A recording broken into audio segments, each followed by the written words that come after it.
क्या होता है ये ओटीटी एप्लीकेशन, क्यों बनवाना चाहिए हमें ओटीटी एप्लीकेशन। ओटीटी एप्लीकेशन हमें वेबसाइट बनवाना चाहिए या फिर हमें एक ऐप बनाना चाहिए। ओटीटी एप्लीकेशन बनवाने के लिए हमें कहाँ डेवलपर्स मिलेंगे, हमें एक डेवलपर फाइंड करना चाहिए या फिर हमें एक डेवलपमेंट कंपनी के पास जाना चाहिए।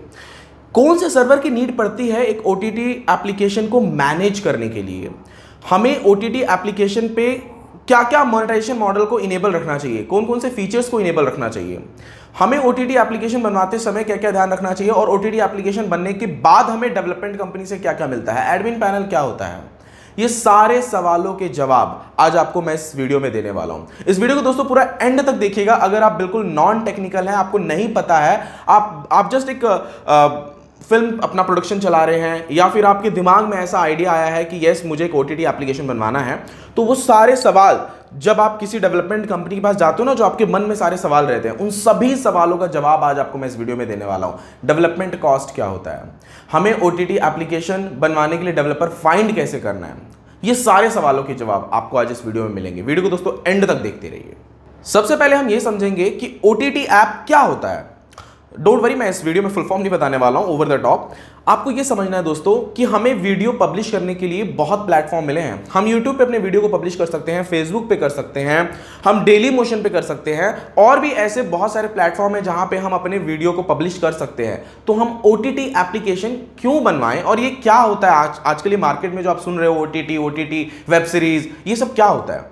देखो दोस्तों, क्या होता है ना, आपके पास हमें भी पता है कि हम लोग कंटेंट पे बहुत ज़्यादा मेहनत करते हैं, ठीक है। आपने एक बहुत अच्छी वेब सीरीज़ को बनाया जिसमें आपका लाखों का हो सकता है, करोड़ों का आपका इन्वेस्टमेंट हो, और उस वीडियो को आप यूट्यूब पे पब्लिश कर दोगे या फिर किसी और प्लेटफॉर्म पे पब्लिश करोगे, जहां पे उसको पब्लिश करने के बाद आपकी सिंगल रुपीस की भी कमाई नहीं हो रही है, बस आप ऐड के भरोसे बैठे हो।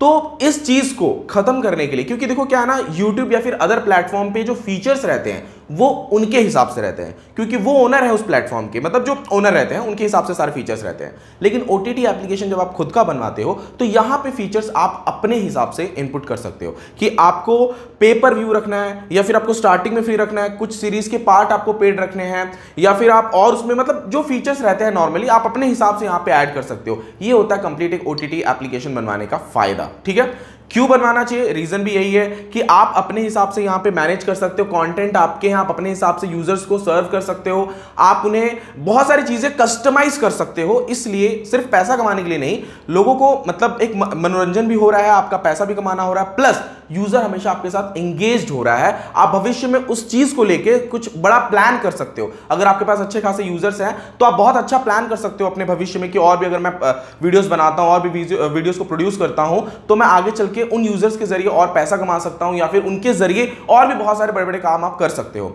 यह फायदा होता है एक ओटीटी एप्लीकेशन बनवाने का। हमें ओटीटी वेबसाइट बनवाना चाहिए या फिर एप्लीकेशन बनवाना चाहिए, यह भी सवाल रहता है, और ये बड़ा ही कंफ्यूजिंग है। अगर आप नॉन टेक्निकल हो तो आपको बिल्कुल समझ में नहीं आएगा कि यार मैं वेबसाइट बनवा लूं या फिर मैं एक एप्लीकेशन बनवा लूं। तो दोस्तों आप सबको मैं बताऊं कि जरूरी है वेबसाइट भी और एप्लीकेशन भी। वेबसाइट रहेगा तो वो आईफोन में और आपके एंड्रॉयड में, कंप्यूटर में, हर जगह खुलेगा। एप्लीकेशन रहेगा तो वो सिर्फ फोन में खुलेगा, ठीक है। तो खैर दोनों को अगर बनाने का पर एप्लीकेशन का फायदा यह है कि आप वहां पे बहुत सारी चीजें मतलब एक यूजर एक्सपीरियंस अच्छा दे सकते हो, प्लस यूजर का सारा कंट्रोल आप अपने हाथ में रख सकते हो, जबकि ये वेबसाइट में नहीं होता है। बहुत सारी चीजें नहीं होती वेबसाइट में। दोनों के अपने अलग अलग फायदे हैं। मेरा क्या सजेशन है मैं आपको बताता हूं दोस्तों कि अगर आप नॉन टेक्निकल हो, आपको नहीं पता होगा कि कौन सी टेक्नोलॉजी ऐसी है जिसपे ये तीनों काम हो जाए, तो आजकल लेटेस्ट जो टेक्नोलॉजी है गूगल की, फ्लटर, मैं वही सजेस्ट करूंगा। हालांकि रिएक्ट भी है, बट मैं फ्लटर सजेस्ट करूंगा आपको। फ्लटर एक ऐसा प्रोग्रामिंग लैंग्वेज है, ऐसा टूल है, आप ऐसा टेक्नोलॉजी मान लीजिए आप इसको, अगर आप नॉन टेक्निकल है तो उस का यूज करके, फ्लटर टेक्नोलॉजी का यूज करके हम लोग एक ही सिंगल लाइन ऑफ कोड में, यानी कि एक ही बार कोडिंग की जाएगी, वो एंड्रॉयड में भी चलेगा, आईफोन में भी चलेगा, वेबसाइट भी बन जाएगा उसी लाइन ऑफ कोडिंग में, ठीक है। तो ये होता है मतलब फायदा फ्लटर टेक्नोलॉजी का। अगर आप नॉन टेक्निकल हो तो ये आपको जरूर समझ में आना चाहिए कि उस टेक्नोलॉजी पे अगर आप बनवाते हो तो आपका तीनों प्लेटफॉर्म का आपका काम हो जाएगा, ठीक है। अब दोस्तों बढ़ते हैं नेक्स्ट पॉइंट की तरफ कि हम किस टाइप के कंटेंट को अपने ओटीटी एप्लीकेशन में पुट कर सकते हैं, ठीक है, यानी कि किस टाइप के कंटेंट को आप उसमें डाल सकते हो। तो ये भी बहुत अच्छी बात है और समझने वाली बात है कि YouTube पे आप जब वीडियो डालते हो तो कॉपीराइट आ जाता है, और भी ऐसे प्लेटफॉर्म है जहां पे कॉपीराइट का डर रहता है। तो क्या हमें ओटीटी एप्लीकेशन में भी कॉपीराइट्स का डर रहता है? देखो दोस्तों कुछ हद तक रहता है एक्चुअली। मैं ये नहीं बोलूंगा कि आपने अभी डाला किसी का वीडियो और आपको वहां पे कॉपीराइट आ जाएगा, ऐसा नहीं होता। पर हाँ, जिसका आपने वीडियो चुरा के डाला है उसने अगर देख लिया तो कॉपीराइट स्ट्राइक जरूर दे सकता है। एप्लीकेशन प्ले स्टोर से हट भी जाते हैं, रिमूव हो जाते हैं, ठीक है। तो यस, कॉपीराइट का टेंशन यहाँ पे रहता है, लेकिन कुछ हद तक स्टार्टिंग में अगर आपके पास यूजर्स ही नहीं है और आपने पब्लिश कर दिया तो वहां पे ऐसा कुछ टेंशन नहीं रहता है, ठीक है। तो कंटेंट आप किस टाइप के डाल सकते हो? कंटेंट यहाँ पे थोड़ा ना एज कंपेयर यूट्यूब की बात करूं या फिर और अदर प्लेटफॉर्म की बात करूं तो थोड़ा यहाँ पे एक्स्ट्रा चीजें जो आप है कर सकते हो। देखो यूट्यूब पे क्या है ना, बहुत सारी प्राइवेसी पॉलिसीज हैं, उनकी कम्युनिटी गाइडलाइन को आपको पढ़ना पड़ता है। अडल्ट्स वीडियोस के लिए ज़्यादातर ओटीटी एप्लीकेशन मोस्टली मुझे ज़्यादा समझ में आता है क्योंकि सेंसर वगैरह रहता नहीं है, तो लोग अपने हिसाब से गाली गलौज हो गया रिलीजन्स को लेके या फिर अडल्ट्स वगैरह वीडियो, मतलब एक लगभग बी ग्रेड की फिल्म वहाँ पे डाल सकें जो कि आप यूट्यूब पे पब्लिश नहीं कर पाओगे, इसलिए भी लोग ओटीटी एप्लीकेशन बनाते हैं। तो येस, इस टाइप के कॉन्टेंट आप बिल्कुल डाल सकते हो। अभी बहुत ज़्यादा प्राइवेसी पॉलिसीज नहीं है प्ले स्टोर की, लेकिन आने वाले टाइम पे जब हो जाएंगी तो मैं जरूर वीडियो डाल के मतलब वीडियो बना के अपडेट कर दूंगा आप सबको। लेकिन हाँ, इस टाइप के कंटेंट आप डाल सकते हैं, थोड़ा कंट्रोल आपके हाथ में आ जाता है। और आप अगर एक्स्ट्रा और भी डालना चाहते हैं और नेक्स्ट लेवल तक अपने कंटेंट को लेके जाना चाहते हैं तो आप प्राइवेसी पॉलिसीज को पढ़ लीजिए प्ले स्टोर के, उसके बाद में आपको अच्छे से डिटेल में समझ में आ जाएगा। तो इस टाइप के कंटेंट आप ओटीटी में डाल सकते हैं। अब दोस्तों बढ़ते हैं नेक्स्ट पॉइंट की तरफ। दोस्तों अगला पॉइंट है, एप्लीकेशन बनवाने के बाद आपको डेवलपमेंट कंपनी या फिर डेवलपर क्या क्या प्रोवाइड करता है, ये भी आपको पता होना चाहिए। जब आप एप्लीकेशन बनवा लेते हो तो एक डेवलपमेंट कंपनी से आपको सोर्स कोड लेना है। अगर आपने ह्यूज अमाउंट पे किया है तो सोर्स कोड के अपने अलग फायदे हैं, ये मैंने मेरे लास्ट वीडियो में बताया, आप मेरे लास्ट वीडियो जरूर वॉच कीजिएगा क्योंकि सोर्स कोड बहुत ज़्यादा इंपॉर्टेंट रहता है, ठीक है। अगर आपने टेम्पलेट बेस बनवाया है, अगर कम बजट में बनवाया है तो बात अलग है, वहाँ पे सोर्स कोड नहीं लोगे तो चलेगा, ठीक है। सेकंड, आपको वो यूजर एप्लीकेशन जो आपके यूजर यूज करेंगे वो डेवलपमेंट कंपनी या फिर डेवलपर प्रोवाइड करेगा। उसके बाद में एडमिन पैनल की आपको पूरा कंट्रोल रहता है, एक पैनल रहता है जहां से आप अपने वीडियोस को मैनेज कर पाओगे, कंटेंट डाल पाओगे, आप अपने यूजर्स को मैनेज कर पाओगे, आप पेमेंट गेटवे जो वहां पे लगा है सब्सक्रिप्शन प्लान को चेंज कर पाओगे, आप वहां पे अपडेट्स दे पाओगे अपने यूजर्स को, नोटिफिकेशन भेज पाओगे। ये होता है कंट्रोल पैनल, ठीक है। और उस कंट्रोल पैनल का एक ट्यूटोरियल वीडियो बना के ले लो, एक ट्रेनिंग वीडियो बना के ले लो, ताकि उससे क्या होगा, अगर आप कुछ भूल रहे हैं, अगर आप नॉन टेक्निकल आपको समझ में नहीं आता है कि यार कैसे इसको मैनेज करना है, तो एक ट्यूटोरियल वीडियो बना के ले लो उस डेवलपमेंट कंपनी से, ताकि आप भविष्य में कभी भी यूज कर सको, उस वीडियो के जरिए समझ सको कि यार इसमें और कहां पे क्या क्या फंक्शंस दिए हुए हैं आपके एडमिन पैनल में। अगर आपको नहीं भी समझ में आता है तो भी आप डेवलपमेंट कंपनी को कॉल कर सकते हो। हालांकि सभी डेवलपमेंट कंपनी बाद में सर्विसेज नहीं देते हैं, पर आप हमें कॉल कर सकते हो, नीचे डिस्क्रिप्शन बॉक्स में मेरा कॉन्टैक्ट नंबर दिया हुआ है। अब बात करते हैं दोस्तों सर्वर के बारे में, ठीक है। ये बहुत ही इंपॉर्टेंट पॉइंट है दोस्तों, ध्यान से समझना, क्योंकि क्या होता है ना, जब आप किसी डेवलपर से या फिर किसी डेवलपमेंट कंपनी से बात करोगे तो वो आपको आधी अधूरी नॉलेज देगा, ठीक है। कोई बोलेगा आपको शेयर्ड होस्टिंग ले लो, कोई बोलेगा आपको वीपीएस होस्टिंग ले लो, कोई आपको बोलेगा AWS का होस्टिंग ले लो। ये क्या होता है सर्वर, ये पहले आपको समझना बहुत ज्यादा जरूरी है। क्यों लिया जाता है स्पेस, ये समझना आपको बहुत ज्यादा जरूरी है। देखो दोस्तों क्या होता है ना, हम जब फोन में वीडियो वॉच करते हैं तो वो वीडियो हमारे फोन की स्टोरेज में सेव होता है, ठीक है। तो आप क्लाउडली एक मतलब आपको स्पेस बाय करना, एक्चुअल में सर्वर में क्या मतलब आप एक स्पेस बाय कर रहे हो, मतलब स्टोरेज को बाय कर रहे हो, ताकि वहां पे आप अपने वीडियो को होस्ट कर सको, यानी कि वहां पे वीडियो को डाल सको और वो आपके मतलब वर्ल्ड वाइड जितने भी आपके यूजर्स हैं वो उस सर्वर का यूज करके, उस स्पेस का यूज करके आपके जो यूजर्स हैं वो वीडियो को देख सके। अब सबके फोन में तो आप डालोगे नहीं ना मतलब उसको, या फिर सब कोई डाउनलोड करके तो देखने वाला नहीं है, ऑनलाइन चीजें हैं। तो यहां पे क्या होता है, सर्वर खरीदना पड़ता है, यानी कि स्पेस खरीदना पड़ता है, वहां पे आप वीडियो डालो और सभी देख सकें उस वीडियो को, ठीक है। इसलिए सर्वर का यूज होता है, सिर्फ वीडियो के लिए नहीं, यूजर का पूरा डेटा के लिए, बैंडविड्थ वगैरह के लिए, ठीक है। तो एक चीज आपको समझना है कि सबसे पहले आपको यह समझना है आपके पास यूजर्स कितने हैं। मान के चलिए आपके पास 1000 यूजर है, ठीक है, और कोई आपको बोलता है कि आप शेयर्ड होस्टिंग ले लो, तो मत लेना, क्योंकि क्या होगा, वीडियो आप चलो वहां पे होस्ट हो जाएगा लेकिन आपका एप्लीकेशन बहुत स्लो चलेगा, और जब एक साथ 100 200 300 यूजर जब आपके वीडियो को प्ले करेंगे तो बहुत बफरिंग करेगा। देखो मैं तो ये बोलता हूं, देना है अगर आपको अपने यूजर्स को तो क्वालिटी कंटेंट दो, ऐसे बेकार का कुछ भी देके 10 15 20 हज़ार का एप्लीकेशन बनवा के वो 20 हज़ार भी आपका वेस्ट ही जाएगा, पैसा कुछ नहीं कमाओगे। ये कभी मत सोचो कि यहां से पैसा आने लगेगा तो बाद में इन्वेस्ट करेंगे बाद में कमाएंगे, ऐसा बिल्कुल नहीं सोचना, ठीक है। तो आपको क्या करना है, आपको मैं सजेस्ट कर रहा हूं आपको कोई ऐसा प्लान बाय करना है, या तो डेडिकेटेड ले लो या फिर आप पोस्टपेड सर्वर लो, ठीक है। पोस्टपेड में गूगल का क्लाउड ले सकते हो, AWS भी ले सकते हो। AWS में क्यों बोलता हूं ना, देखो दोस्तों क्या होता है, ये OTT या फिर ये जो कंटेंट्स वगैरह है ना, वीडियो कब कौन सा वायरल हो जाएगा ये आप भी नहीं जानते हो, ये मैं भी नहीं जानता हूं, ठीक है। क्योंकि पब्लिक है यार, उनको कुछ भी पसंद आता है, वो मतलब बहुत अच्छे फिल्म को फ्लॉप भी कर देते हैं, बहुत खराब फिल्म को हिट भी कर देते हैं, सबकी अपनी अलग अलग पसंद होती है, लोगों को पसंद आ जाती है, कोई भी कंटेंट वायरल हो जाता है, ठीक है। तो ये चीज आपको समझना है कि आपको ऐसा सर्वर पहले से बाय करके रखना है, पोस्टपेड सर्वर। बिल नहीं आए, बिल का टेंशन मत लो, ऐसा नहीं समझना कि बिल पता नहीं कितना आएगा, ऐसा कुछ नहीं होता। बिल भी बता देता हूं आपको कितना आता है। मान के चलो कि आपके 1000 यूजर है, कैलकुलेशन आप खुद कर लेना, ठीक है।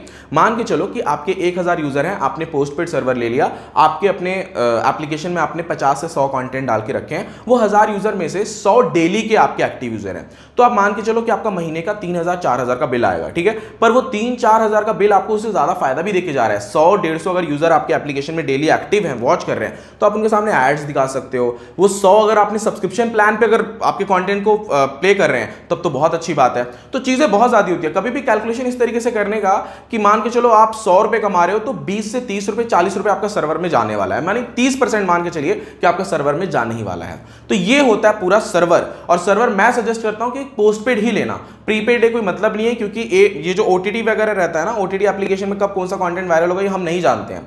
आप किसी का कंटेंट भी डाल दोगे, वो भी अगर वायरल हो जा रहा है, आपका एप्लीकेशन वायरल हो जा रहा है, तो जो अच्छे खासे यूजर्स आपके एप्लीकेशन पे आएंगे वो भी चले जाएंगे, अगर आपके एप्लीकेशन में उन लोगों को वीडियो सही तरीके से वॉच करने को नहीं मिलेगा। आजकल किसके पास टाइम है कि वो बफर वाला वीडियो लोग देखना पसंद करेंगे? नहीं है किसी के पास इतना टाइम। तो ये है कंप्लीट दोस्तों सर्वर की नॉलेज। आई होप आपको समझ में आ गया होगा सर्वर। अब हम बढ़ते हैं अपने नेक्स्ट पॉइंट की तरफ। दोस्तों नेक्स्ट पॉइंट भी बहुत ज्यादा इंपॉर्टेंट है कि हम डेवलपर कैसे फाइंड करें या फिर किसी डेवलपमेंट कंपनी को कैसे फाइंड करें। खैर यहाँ पे मैं मेरा प्रमोशन थोड़ा कर देता हूँ, आप मुझे कांटेक्ट कर सकते हो, ठीक है। नीचे डिस्क्रिप्शन बॉक्स में मेरा कांटेक्ट नंबर दिया हुआ है, हमारा ऑफिस पुणे में है, ठीक है। अब समझते हैं कि डेवलपर को आपको अगर मुझसे कांटेक्ट नहीं करना, मैं किसी को जबरदस्ती नहीं करता हूँ, लेकिन आपको अपने ही एरिया में फाइंड करना है नियर बाई, तो आप ना जस्ट डायल पे कॉल कर लो, आपको नियर बाई मिल जाएंगे, ठीक है। उसके बाद में या फिर आप वेबसाइट गूगल पे सर्च कर लो, आपको अपने नियर बाई मिल जाएंगे। मैं बोलूंगा कभी भी आपको कि दो चीज करो, किसी ना फ्रीलांसर को हायर मत करना, किसी एक बंदे को डेवलपर को हायर करके सारा काम मत करवाना, वो डिपेंडेंसी क्रिएट होती है, नुकसान आपका होगा, ठीक है। डेवलपमेंट कंपनी ढूंढ लो या फिर डेडिकेटेड टीम हायर कर लो। डेडिकेटेड टीम हायर करोगे तो खर्चा ज्यादा लगेगा, डेवलपमेंट कंपनी के पास जाके बनाओगे अगर बजट कम है तो वो अच्छा खासा आपको बना के दे देंगे, लेकिन बाद में भी आपको एक दो मतलब मैनेजमेंट के लिए डेवलपर्स रखने ही पड़ेंगे, ठीक है। क्यों रखने पड़ेंगे? अगर आपका एप्लीकेशन बहुत बड़ा हो जा रहा है तब, शुरू की बात नहीं कर रहा, 1000-2000 यूजर है तब की बात नहीं कर रहा, अच्छे खासे यूजर हो गए तब की बात कर रहा हूं, ठीक है। तो कैसे फाइंड करना है ये तो मैंने आपको बता दिया, गूगल का यूज कर लो, जस्ट डायल का यूज कर लो, इंटरनेट की दुनिया यार, डेवलपर मिल जाते हैं, ठीक है। उसके बाद में मैंने ये भी बता दिया आपको कि डेवलपमेंट कंपनी के पास जाओ, किसी एक सिंगल डेवलपर को मत पकड़ो, या तो डेडिकेटेड टीम हायर कर लो। ये बहुत बड़ा फायदा है, अगर आपको अच्छा खासा पैसा कमाना है तो डेडिकेटेड टीम कभी भी फायदेमंद, उसमें फायदे में रहोगे। खर्चा ज्यादा लगता है पहले अलग बात है, लेकिन डेवलपमेंट कंपनी को जब आप फाइंड कर रहे हो ना, तो ये चीज जरूर याद रखो कि उन्होंने उसके पहले कितने प्रोजेक्ट्स पे काम किया हुआ है, कैसी सर्विस है उनकी। क्योंकि एप्लीकेशन डेवलपमेंट फील्ड में मैं आपको बता दूं बहुत, अगर आप नॉन टेक्निकल हो, अगर आपको नहीं पता है तो बहुत प्रॉब्लम हो जाती है, ठीक है। किसी डेवलपमेंट कंपनी से जब आप मिल रहे हो तो सारी चीज़ें पूछ के लो, क्या चीज़ें क्या सर्विसेज वो लोग देते हैं, ठीक है। सारी चीज़ें पूछने के बाद आप उनसे आराम से डील कर सकते हो, ये तो आपके ऊपर डिपेंड करता है। आइए दोस्तों बढ़ते हैं अपने नेक्स्ट पॉइंट की तरफ। दोस्तों हमारा नेक्स्ट पॉइंट है कितना समय लगता है एक एप्लीकेशन को डेवलप करने में, ठीक है, किसी डेवलपमेंट कंपनी को। तो दोस्तों सारी चीज़ें डिपेंड करती हैं आपके रिक्वायरमेंट पे।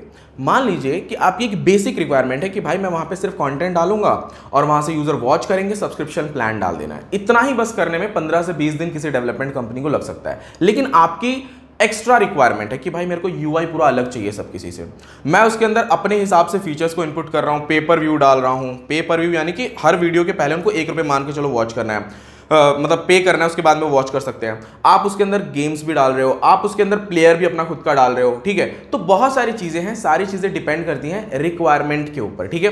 अब अगर आपको रिक्वायरमेंट बनाना नहीं आता है, आपको नहीं पता है कि यार मैंने इसके पहले कभी ओटीटी नहीं बनाया, तो सिंपल सीधी बात है, देख लो मार्केट में कौन कौन सा ओटीटी एप्लीकेशन चल रहा है। किसी डेवलपमेंट कंपनी के पास जब आप जाते हो तो उनको बोलो कि भाई मेरे को ऐसा बना के दे दे, ठीक है। जब वैसा आप बोलोगे बना के देने के लिए, तो जब आप किसी भी डेवलपमेंट कंपनी के पास जाओगे तो वो उसको देखेगा और उसके वो सारे फीचर्स को देखेगा, उसके बाद में आपको वो कॉस्ट बताएगा। तो सारे फीचर्स को देख के बताएगा तो आपका खर्चा बढ़ेगा, ठीक है। आप उसको बोलो भाई मेरे को ये फीचर्स ही चाहिए जो इंपॉर्टेंट है, इस हिसाब से बताओ कितना खर्चा होता है। डोंट वरी, मैं कितना खर्चा आता है ये भी आगे पॉइंट है मेरा, नेक्स्ट बताऊंगा आपको।